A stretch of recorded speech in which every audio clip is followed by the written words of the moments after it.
Hi, welcome to the Intro to Fiction Writing series. Today, we're going to talk about names. Names are the way we identify the characters, places, and objects in our stories. The right name can help these elements take root in our readers' minds, growing into something that they remember long after they stop reading. For example, Rapunzel and Sherazade, Wonderland and El Dorado, the Trojan Horse and Mjolnir are names from well-known older stories that still inspire new stories today.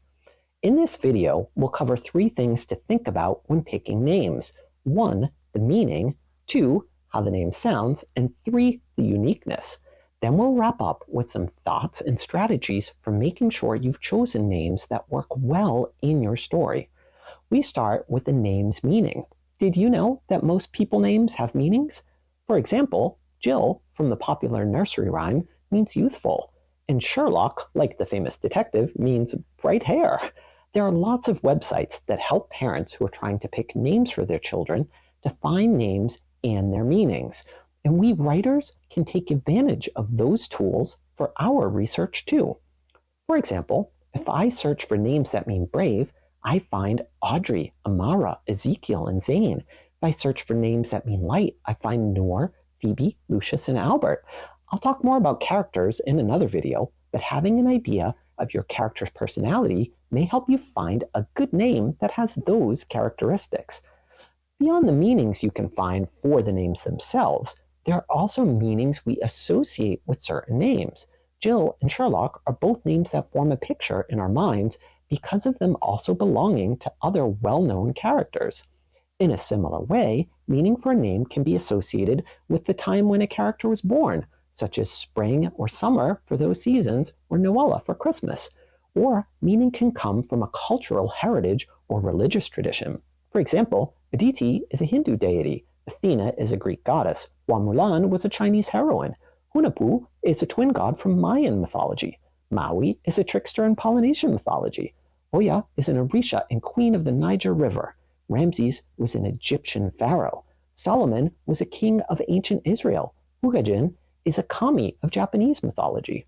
There are so many names from the many cultures around the world that people are named after, and you can use names from your cultural heritage when creating characters too.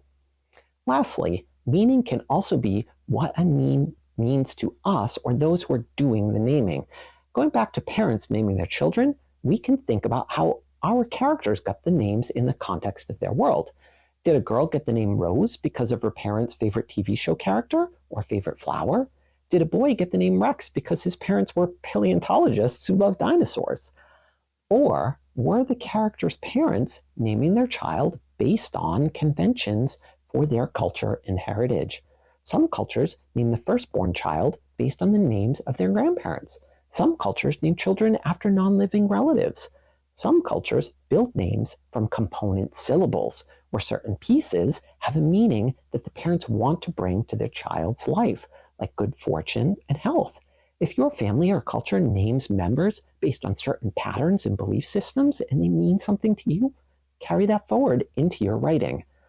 Thinking about how characters got their names can help us to come up with some great background details to make those characters stand out too. You can also think about whether the character likes their name or has a secret one or a different one they want to be called instead. Maybe their given name doesn't fit who they are at all.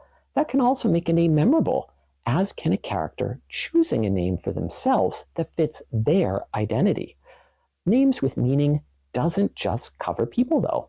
It can cover any names you need for your story. I'll give you an example. I was working on a novel project a couple years ago, and I wanted to come up with a good name for the bookstore where my main character worked, because it's an important place in the story.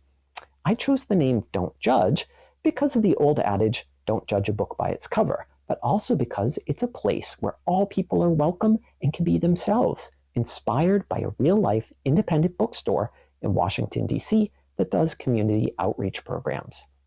Names with meaning can also apply to pets and animals.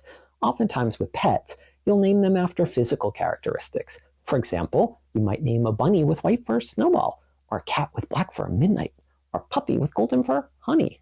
Or you could play with opposite characteristics and name a huge horse Tiny and a tiny hamster Goliath. You could do personality traits like Sparky or Princess. You can even do names that are puns or plays on words like Tweedledee for a bird or Furlock Bones for a dog. In fact, I did that in one of my stories. I have a character who found a lost dog near the Pawtucket River in Massachusetts, so he names his dog Pa Tucket. Explore and have fun and find names that resonate with you. And speaking of resonating, let's move on to sound. Why does sound matter in a name? Well, we don't just read stories, we tell them and we listen to them too. So sound can be another characteristic that can make a name special and stand out. Think of words like ogre, raptor, Frankenstein, skeleton, Rumpelstiltskin, poltergeist, basilisk, Dracula, chupacabra, cockatrice, blackbeard, manticore, kraken, Moriarty, wraith, crocodile, vampire. They all have hard consonant sounds like t and k, along with sounds. Sound rough and harsh and dangerous, and tend to be the names of villains or creatures you'd want to avoid. On the other hand, heroes and heroines in fairy tale names often have a lyrical quality to them, like Glinda the Good Witch, Robin Hood, Thumbelina, Aladdin. They include softer sounds and consonants that blend, like L's and N's and M's. How about a name like Melanie Wins? It has a sound that's gentle but also intriguing, or maybe Bastion Moore for an explorer. Readers are going to see the names of your characters a lot, so think about how easy it is to sound them out. This can be especially important if you're making up names for aliens from other worlds or imaginary creatures. Avoid the temptation to use weird combinations of consonants that are hard to pronounce, because if you can't say it, chances are your reader can't either. In fact, a helpful trick is to read what you're writing out loud. If you get tripped up a lot by a name, you might want to rethink that one, or come up with an easier nickname. That's a common experience for people with longer names in real life too, right? So think about whether your character would have a nickname and why that might be. The last thing I'm going to cover for picking names is how unique a name is when compared to all the other names in your story. This is based on feedback I got from editors when I first started submitting work. Try to have the names in your story look and sound different from each other, especially with the main characters. An easy way to do that is by having the first letters of your character names be different. For example, in the novel Peter and Wendy by J.M. Barrie, Peter Pan, Wendy, Michael, John, Tinkerbell, Hook, and Smee all start with a different letter and sound different too. Or, if you want to use the same starting letters for a reason, which you might do with siblings, make the names unique enough that we know who is who really easily. Think of Jack and Jill. They both start with J, but those names look and sound very different. On a related note, you can have fun with spelling to make names unique too. Think of how names like Kerry, Sophia, Mason, and Aiden have lots of different spellings. Just be sure to pay attention to whether you're using names that sound the same even if they're spelled differently. For example, Erin and Aaron may look very different on the page, but they could be confused easily if someone was hearing the story. The same goes for names like Sean and John. Remember, the more unique in look and sound you can make your names, the more likely they are to stand out. And that's what naming is all about. Okay, now we have all these tools for picking names. Let's talk a little bit about how to make sure your chosen names are a good fit for your story itself. One big thing to be careful of is using names from real life people, businesses, and products because there are legal rules about that. For example, it's okay to tell us your main character likes cola or lemon lime soda or root beer, but it's best to skip the brand. Similarly, it's usually better to make up your own name for restaurants or to just say they're going to the local burger or ice cream shop. You especially want to be careful with real people.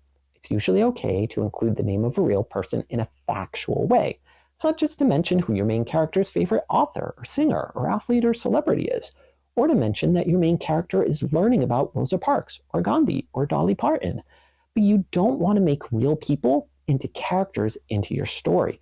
If you need a famous person, you probably want to make one up for yourself or the world of your story. Another thing to consider is whether a name would make sense in the location or time period of your story.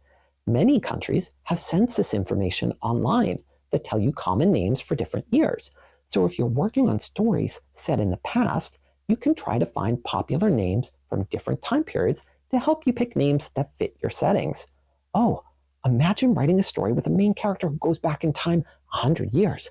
Could you find some names that are popular now, but were also popular back then, that people wouldn't think were weird if they heard the main character's name? Yep. James is number 6 on the popularity list in the US right now, but it was also number 3 in the US 100 years ago. And Evelyn, which was number 12 in the list for girls in 1920, is number 13 in the list now. The last thing I'm going to suggest is to be careful when making up names to ensure that they feel like they could be real.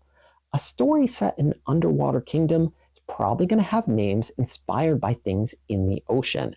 A story set on an alien planet will probably have names based on the geography and climate of that planet. Real-world details are a great starting point, even when you're making things up.